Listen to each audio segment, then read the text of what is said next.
दोस्तों मैं एक बात बता रहा हूं, आप लोग बुरा नहीं मानेंगे। यकीन मानिए कि सबसे ज्यादा स्टूडेंट्स जो फेल हुए हैं ना 2024 की मैं बात करूं तो वो है इकोनॉमिक्स सब्जेक्ट में। चाहे आप आर्ट्स का लीजिए, कॉमर्स का लीजिए या साइंस का लीजिए, तीनों ही स्ट्रीम के लिए ना मेरे दोस्तों सबसे ज्यादा अगर स्टूडेंट्स क्रॉस किया है तो वह है इकोनॉमिक्स सब्जेक्ट। क्योंकि मेरे दोस्तों इकोनॉमिक्स ना अपने आप पे एक टफ बनती जा रही है। एक्चुअली पहले जो एग्जाम होती थी ना वो जैकबोर्ड अपने भाषा में एग्जाम लेती थी, लेकिन मेरे दोस्तों आप लोगों का जो एग्जाम अब हो रहा है ना वो पूरा सीबीएसई पैटर्न के अकॉर्डिंग हो रही है। और आप सभी को अच्छी तरह से पता है कि सीबीएसई पैटर्न के अकॉर्डिंग अगर आपका एग्जाम होगी तो फिर क्वेश्चन का लेवल कैसा होगा। तो फाइनली मैं 2024 का मॉडल पेपर नंबर 1 लेकर आया हूं, जहां पे मैं आप लोगों को बताने वाला हूं पूरा का पूरा बेहतर तरीके से सोल्यूशन। तो वीडियो पर बने रहे, चैनल पर नए आए चैनल को सब्सक्राइब करके बेल आइकन को प्रेस करें। तो चलिए मेरे दोस्तों क्लास को हम लोग स्टार्ट करते हैं। तो क्लास को स्टार्ट करने से पहले कोई भी स्टूडेंट्स अभी तक हमारे इकोनॉमिक्स का स्पेशल कोर्स या आप मेरे दोस्तों इकोनॉमिक्स का स्पेशल कोर्स हो या इंग्लिश का स्पेशल कोर्स को अगर आप लोग अभी तक क्लास को ज्वाइन नहीं किए तो फटाफट आप लोग जाकर ज्वाइन कर ले। और यहाँ पे मेरे दोस्तों आप लोगों का रिकॉर्डेड क्लास भी मिलेगी, लाइव क्लास भी मिलेगी, सिलेक्टेड क्वेश्चन में मिलेगा, सारा चीज आप लोगों को यहाँ पे प्रोवाइड किया जा रहा है। इसलिए मैं बार बार आप लोगों से रिक्वेस्ट करता हूं कि अगर आप चाहते हैं कि सर हम इकोनॉमिक्स को अपने लैंग्वेज में समझना चाहते हैं तो मेरे दोस्तों याद रखिएगा, इसमें आप लोग जरूर से जरूर ज्वाइन कीजिएगा। और सुबह शाम हमारे यहाँ पे दोनों टाइम पे क्लासेस होती है।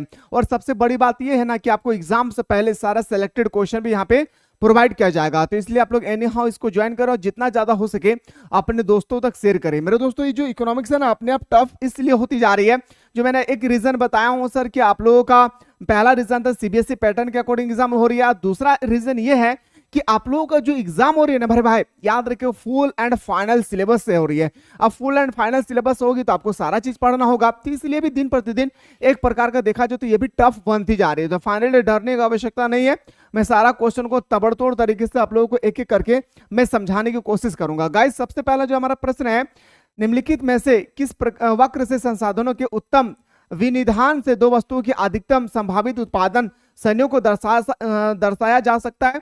तो याद रखिएगा जब भी आपसे लिखा रहे ना कोई भी क्वेश्चन पे मेरे भाई उत्तम विनिधान, जब भी कहीं भी लिखा रहे आंख को बंद करना है और अपने हाथ को कलम चला देना भाई। याद रखिए उत्पादन संभावना वक्र, क्या चला देना है भाई? उत्पादन संभावना वक्र। और एक क्वेश्चन आपका आएगा एग्जाम में 3 मार्क्स का यहाँ से कि उत्पादन संभावना वक्र का मूल बिंदुओं की और नतोदर क्यों होती है। क्वेश्चन को याद रखिएगा, आंसर अच्छी तरह से कर लेना है। और अगर आप चाहते हैं कि सर हमारे अकॉर्डिंग आंसर हो तो आपको प्ले स्टोर से मिसाइल क्लासेस के आपको डाउनलोड कर लेना है। उत्पादन संभावना वक्र मूल बिंदुओं की और नतोदर क्यों होती है, ये हर साल आपके एग्जाम में क्वेश्चन आती है भाई। अगला प्रश्न है सर क्वेश्चन का लेवल एक बार चेक कीजिए मेरे दोस्तों। देखिए पहले स्टेटमेंट से संबंधित क्वेश्चन नहीं आता था, लेकिन आप देखिए आप लोगों के स्टेटमेंट से संबंधित भी क्वेश्चन दे रही है भाई, इसको ध्यान रखिएगा।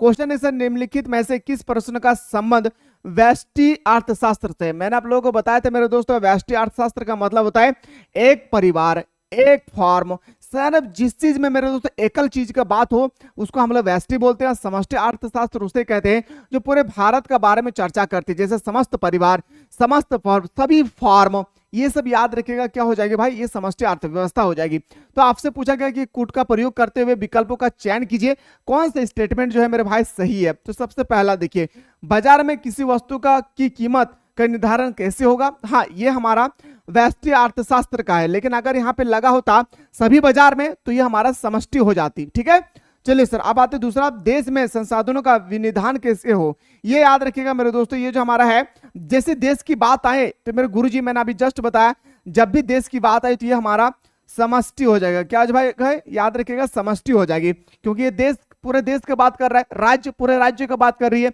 एक परिवार, सिर्फ एक परिवार के बारे में अगर बात करें तो सर बताएंगे हमारा व्यष्टि अर्थशास्त्र है, लेकिन ये सर ऑप्शन नहीं हो सकता है। एक फॉर्म का कुल निर्यात स्तर क्या है। सर इसमें एक टर्म का प्रयोग किया गया है, मतलब ये भी होगा सर। चलिए बहुत अच्छी बात है भाई।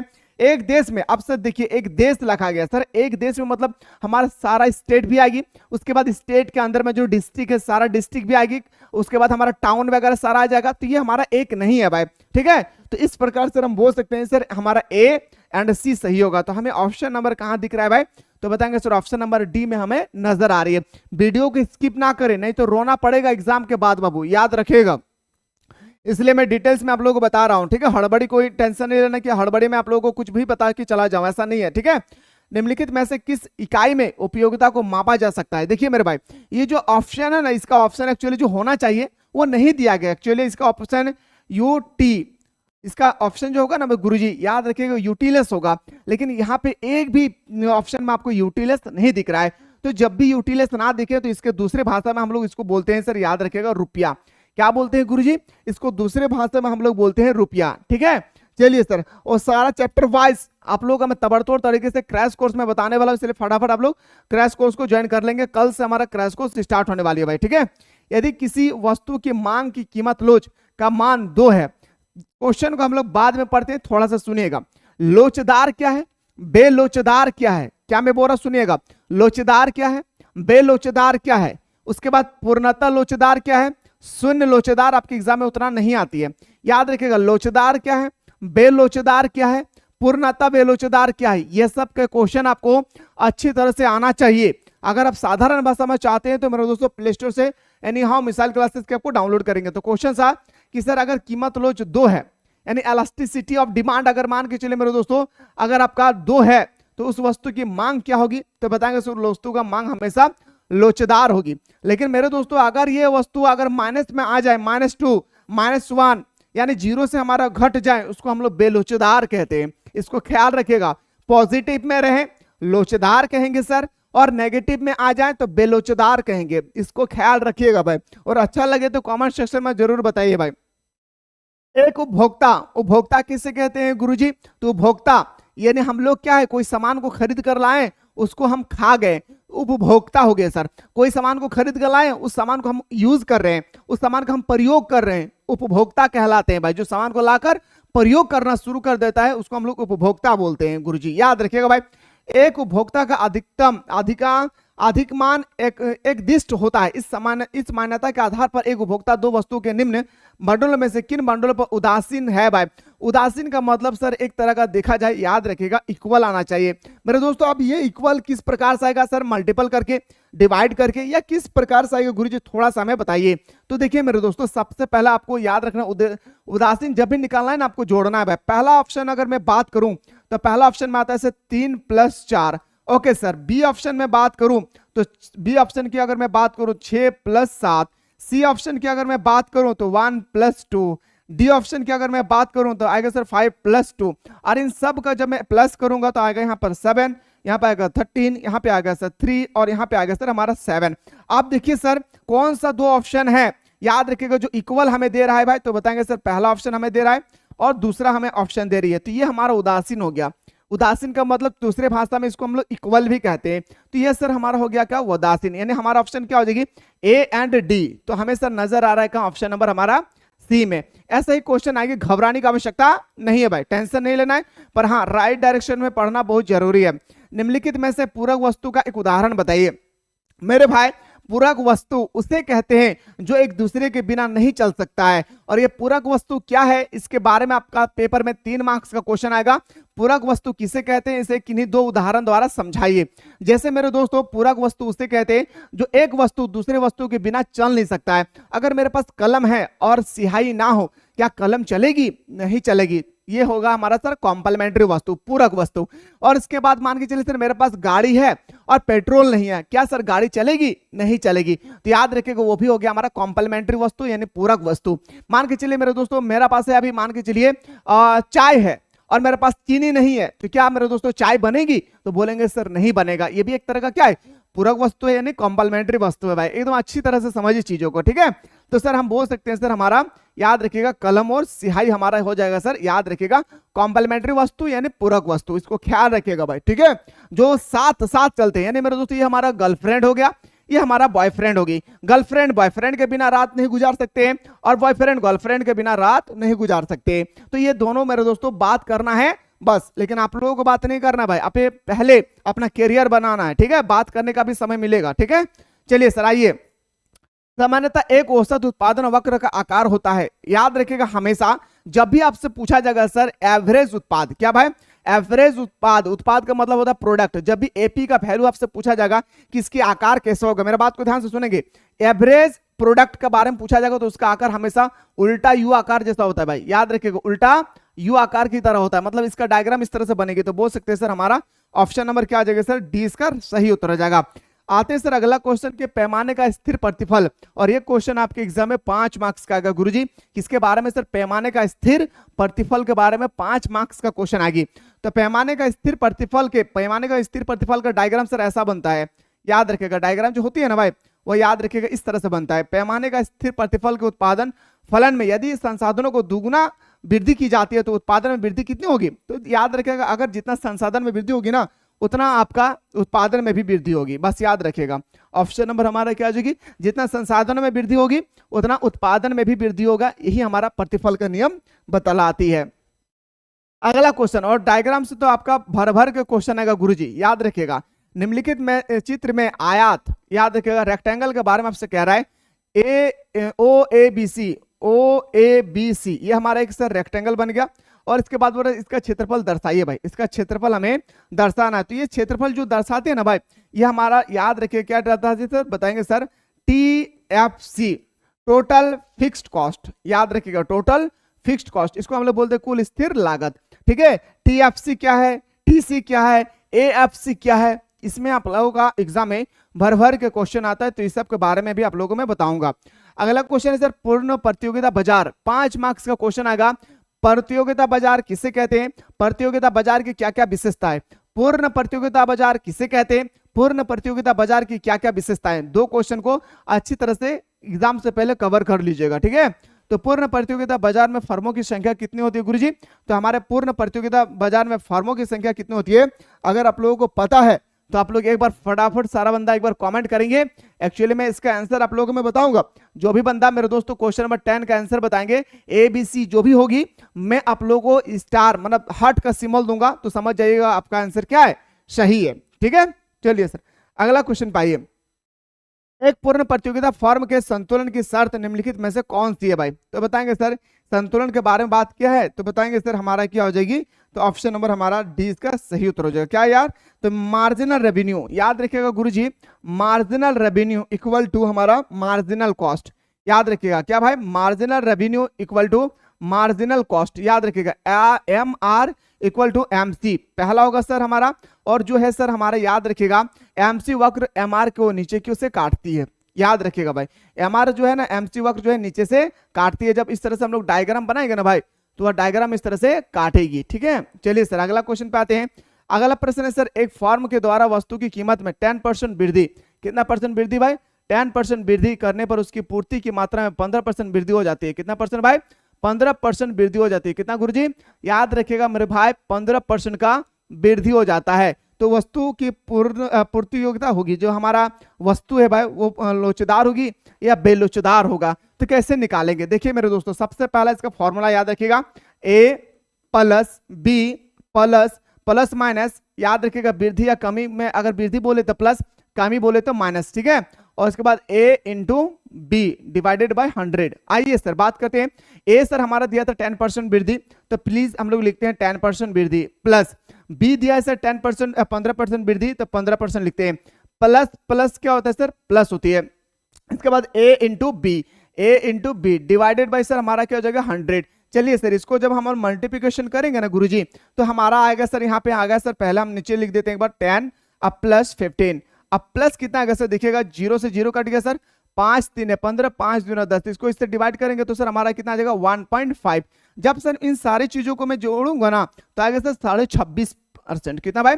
26.5%। और ये हमारा आ रहा है सर पॉजिटिव। और मैंने अभी जस्ट कहा कि अगर पॉजिटिव आएगी तो आपको याद रखना है भाई लोचदार है। भाई क्या है? लोचदार है। लेकिन मेरे दोस्तों अगर ये माइनस में आ जाता हमारा आंसर, तो ये बेलोचदार हो जाती, इसको ख्याल रखिएगा। तो इस तरह से आपको निकाल के सॉल्व करना है, ऐसा नहीं है कि आंख को बंद कर दिए और मेरे दोस्तों क्लिक कर दिए। जैसा एक दो सुने हैं ना आप लोग, अंधा प्यार, प्यार में अंधा नहीं होता भाई।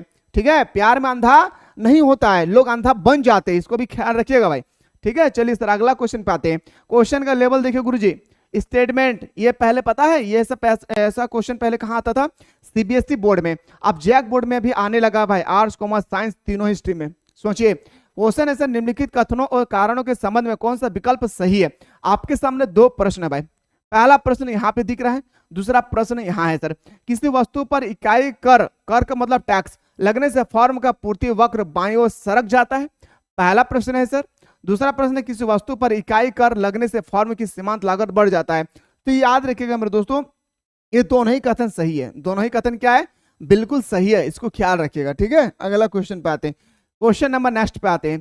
किसी वस्तु की मांग में वृद्धि होने से संतुलन कीमत पर क्या प्रभाव पड़ता है।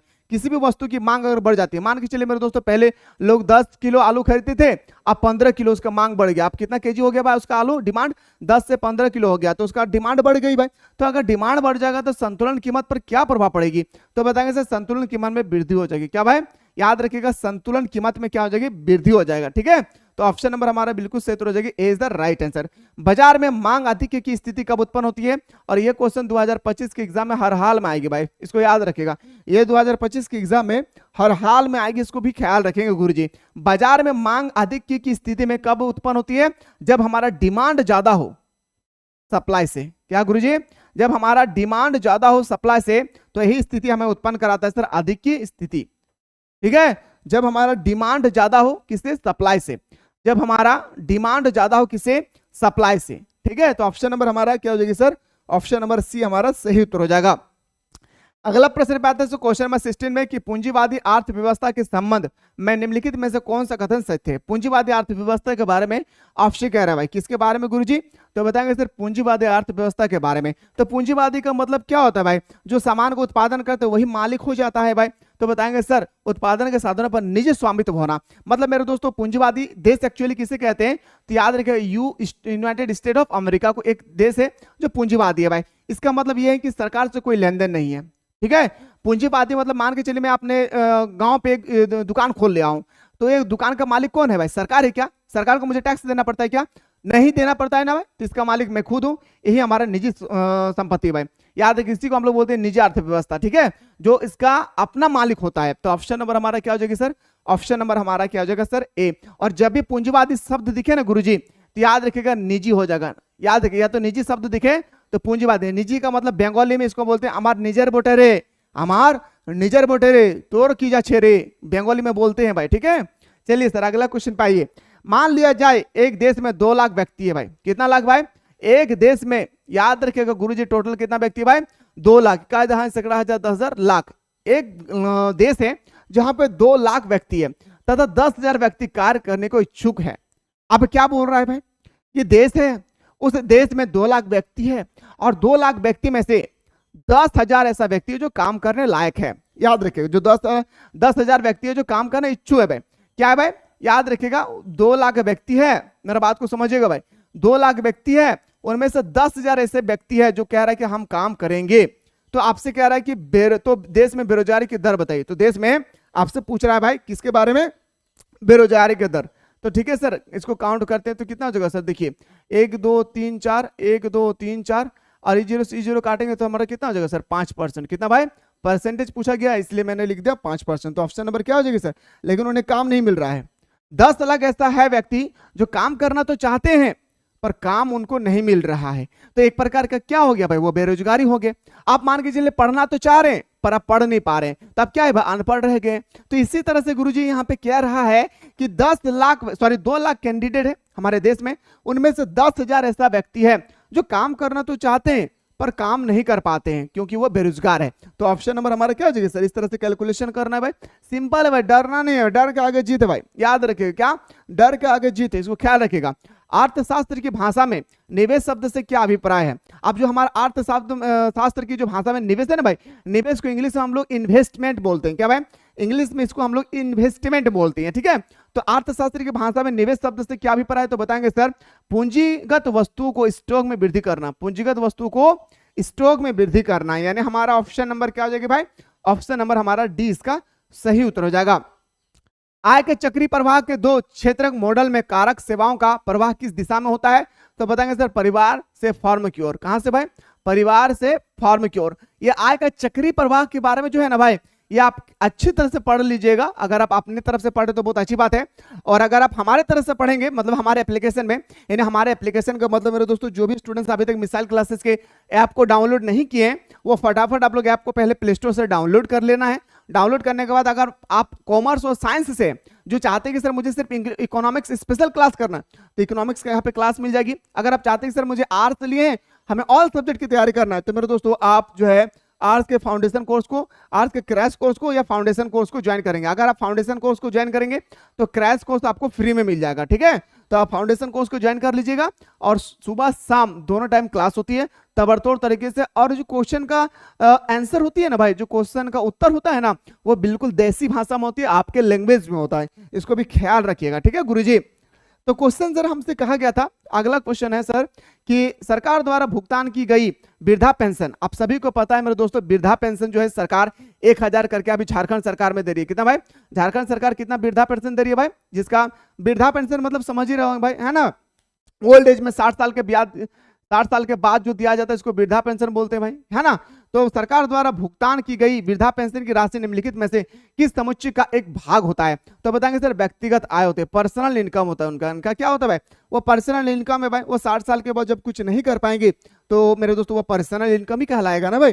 चलिए सर अगला क्वेश्चन पे आते हैं। क्वेश्चन है सर निम्नलिखित में से विनिमय का एक सर्वमान्य माध्यम कौन सा है। मेरे भाई विनिमय का मतलब क्या होता है, मैं थोड़ा सा आप लोग हिंट दे रहा हूं मेरे दोस्तों। आज हमारे पास पैसा है, कोई भी सामान हम मार्केट जाते हैं तो खरीद कर ले आते हैं, या तो मेरे पास सामान है, कोई भी मुझे पैसा देते तो हम उनको दे देते। एक जमाना था, क्या गुरुजी, एक जमाना था जब किसी के पास पैसा नहीं थी तो वो अपने सामान का जो दोस्तों अदला बदली करते थे ना, लेन देन जो करते थे ना, वो कहते थे अरे सुनो ना तुम्हारे पास बहुत सारा गेहूं है, मेरे पास बहुत सारा चावल है, तो 5 किलो गेहूं दे दो, मैं 5 किलो चावल दे देता हूं तुम्हें, तो तुम्हारा भी काम बन जाएगा और मेरा भी काम बन जाएगा। तो इस स्थिति को, इस स्टेज को विनिमय कहा जाता था।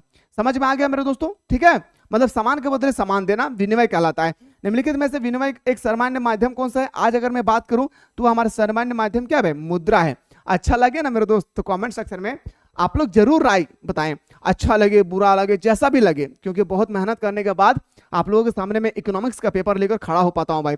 आप सभी को पता है इकोनॉमिक्स ऑलरेडी एक टफ सब्जेक्ट है भाई, टफ है नहीं, बस शर्त है कि समझाने वाला आपको सही मिलना चाहिए। बाजार दर में वृद्धि का मुद्रा की नकदी मांग में क्या प्रभाव होता है। तो बताएंगे सर मुद्रा की नकदी मांग में कमी होती है। क्या होती है भाई, मुद्रा की नकदी मांग में कमी होती है। सर अगला क्वेश्चन पे आते हैं। अर्थव्यवस्था में मुद्रा की पूर्ति को बढ़ाने के लिए एक केंद्रीय बैंक के द्वारा अपनाए गए निम्न उपाय है, कौन सा उपाय है भाई। तो बताएंगे सर ये उपाय जो हमारा है ना वो बैंक दर में कमी करती है। क्या क्वेश्चन है थोड़ा सा सुनिएगा।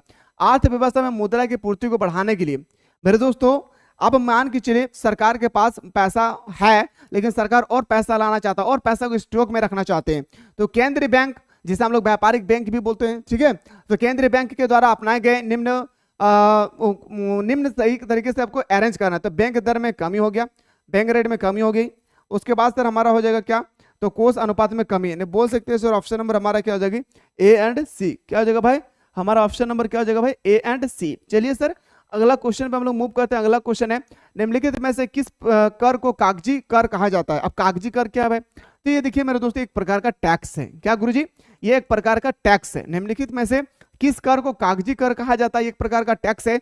तो संपत्ति कर को मेरे दोस्तों कागजी कर कहा जाता है। क्यों मेरे दोस्तों, ये अपना संपत्ति होती है ना, इसलिए इनको कहा जाता है क्या, कागजी टैक्स। ओके अगला क्वेश्चन पे आते हैं सर। निम्नलिखित में से प्रत्यक्ष कर यानी डायरेक्ट टैक्स कौन सा भाई, कौन सा है जो डायरेक्ट टैक्स है भाई। तो बताएंगे सर निगम कर, कॉर्पोरेशन टैक्स। याद रखिएगा मेरे भाई क्या हो जाएगी, कॉर्पोरेशन टैक्स। ऑप्शन नंबर हमारा क्या हो जाएगा, ऑप्शन नंबर सी हमारा सही उत्तर हो जाएगी। और 2 मार्क्स का, 3 मार्क्स का और 5 मार्क्स का क्वेश्चन को भी देखना चाहते हैं तो मेरे दोस्तों एक बार आप लोग कमेंट सेक्शन में जरूर कमेंट करेंगे। यदि आय में परिवर्तन से उपभोक्ता का उपभोग व्यय अपरिवर्तित रहता है तो इस स्थिति में एमपीसी का मान क्या होगा। मेरे भाई एमपीसी का मान हमेशा 0 होता है। कब, जब किसी भी व्यक्ति का आय में परिवर्तन होता है। मान के चलिए किसी व्यक्ति का अभी आय है 100 रुपया और मेरे दोस्तों ये वृद्धि होकर हो गया है 120 रुपया, या तो मान के चलिए मेरे दोस्तों ये 100 रुपया है, इसका कमी होकर हो गया 80 रुपया, कुछ भी हो गया, ठीक है, ये मेन पार्ट है। वृद्धि भी हो सकती है, कमी भी हो सकती है, कुछ भी हो सकता है। तो यदि आय में परिवर्तन उपभोक्ता का उपभोग व्यय अपरिवर्तित रहता है।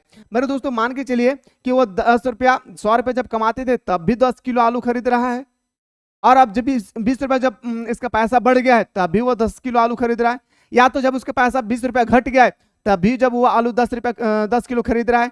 तो उस स्टेज में जो हमारा एमपीसी होती है, मार्जिनल प्रोडक्ट कॉस्ट, याद रखिएगा सॉरी मार्जिनल प्राइस कॉस्ट, तो हमेशा वो 0 होता है। ठीक है भाई, क्या होता है, 0 होता है। और ये जो एमपीसी देख रहे हैं ना भाई, इसी से आपके एग्जाम में भर भर के क्वेश्चन आएगा आपका नंबरिकल से संबंधित। तो मैं नंबरिकल का भी निचोड़ करके आप लोगों को बताने वाला हूं, बस आप लोग सपोर्ट कीजिएगा, ठीक है। निम्नलिखित में से समग्र मांग का एक घटक नहीं है, आपको बताना इसमें से समग्र मांग का घटक नहीं है, तो वित्तीय संपत्ति पर व्यय करना। क्या भाई? वित्तीय परिसंपत्ति पर व्यय करना, यानी ऑप्शन नंबर हमारा क्या हो जाएगा सर? ऑप्शन नंबर हमारा डी इसका सही उत्तर हो जाएगी। कुल निर्गत में परिवर्तन तथा स्वायत्तता निवेश में परिवर्तन का अनुपात को क्या कहलाता है? तो गुणांक कहलाता है। क्या भाई? गुणांक कहलाता है। और गुणांक का ना मेरे दोस्तों बहुत सारा फॉर्मूला, 1/1 माइनस MPC, ठीक है। एक फॉर्मूला ये बन गया सर, एक फॉर्मूला सर ये होता है कि K = 1/MPS। दो फॉर्मूला याद रखिएगा, यही दो फॉर्मूला से आपके एग्जाम में क्वेश्चन आएगी, यही दो फॉर्मूला है जिससे आपके एग्जाम में भर भर के क्वेश्चन आएगी, इसको भी ख्याल रखिएगा, ठीक है भाई। ये आपका न्यूमेरिकल का क्वेश्चन आएगी, ठीक है। चलिए सर अगला क्वेश्चन में मूव करते हैं। विदेशी विनिमय दर क्या है? जो हमारा विदेशी विनिमय दर है वो क्या है गुरुजी? तो देशी मुद्रा की विदेशी मुद्रा में कीमत। विदेशी विनिमय दर क्या है भाई? मान के चलिए मैं अमेरिका का पैसा लेकर आया हूं, भारत में एक्सचेंज करा रहा हूं, तो ये है सर हमारा विदेशी विनिमय दर, ठीक है। तो ऑप्शन नंबर हमारा क्या हो जाएगा सर? वस्तु, option number D is the right answer. अगला क्वेश्चन है सर, वस्तुओं एवं सेवाओं अंतरराष्ट्रीय लेन देन के संतुलन को क्या कहा जाता है? वस्तु हो या कोई सेवा हो, या तो हम अपने देश में ला रहे हैं या हम अपने देश से किसी देश में भेज रहे हैं, तो ये हमारा लेन देन हो गया भाई। तो अंतरराष्ट्रीय लेन देन के संतुलन को क्या कहा जाता है? तो बताएंगे सर व्यापार संतुलन। क्या कहते हैं भाई? याद रखिए बैलेंस ऑफ ट्रेड। क्या कहते हैं गुरुजी? Balance of trade. तो मेरे दोस्तों आप लोग फटाफट जाकर मिसाइल क्लासेस के आपको डाउनलोड कर लीजिए। पहले क्या कर लेना है? मिसाइल क्लासेस के आपको फटाफट आप लोग डाउनलोड कर लीजिए, और डाउनलोड करने के बाद आपका इकोनॉमिक्स का स्पेशल कोर्स है, आर्ट्स का स्पेशल कोर्स है, इंग्लिश कोर का स्पेशल कोर्स है, फटाफट ज्वाइन हो जाइए। हमारा क्रैश कोर्स स्टार्ट हो चुकी है, कल से स्टार्ट होने वाले, एक्चुअली देखिए कल से स्टार्ट होगी, और मेरे दोस्तों सुबह शाम इसका क्लास दोनों टाइम पे चलेगी, और जो भी उत्तर होगा आपकी भाषा में होगी, और बेटर तरीके से मेरे दोस्तों इंटरटेनमेंट के साथ आप लोगों को पढ़ाया जाएगा, आपके माइंड में डायरेक्ट थोपा जाएगा, मतलब समझाया जाएगा, ठीक है। तो लेट ना करें, जाएं ज्वाइन करें। बाकी वीडियो देखने के बाद कैसा फील हुआ है कमेंट सेक्शन में जरूर अपना राय बताएं। मिलते इसी तरह से नेक्स्ट वीडियो में।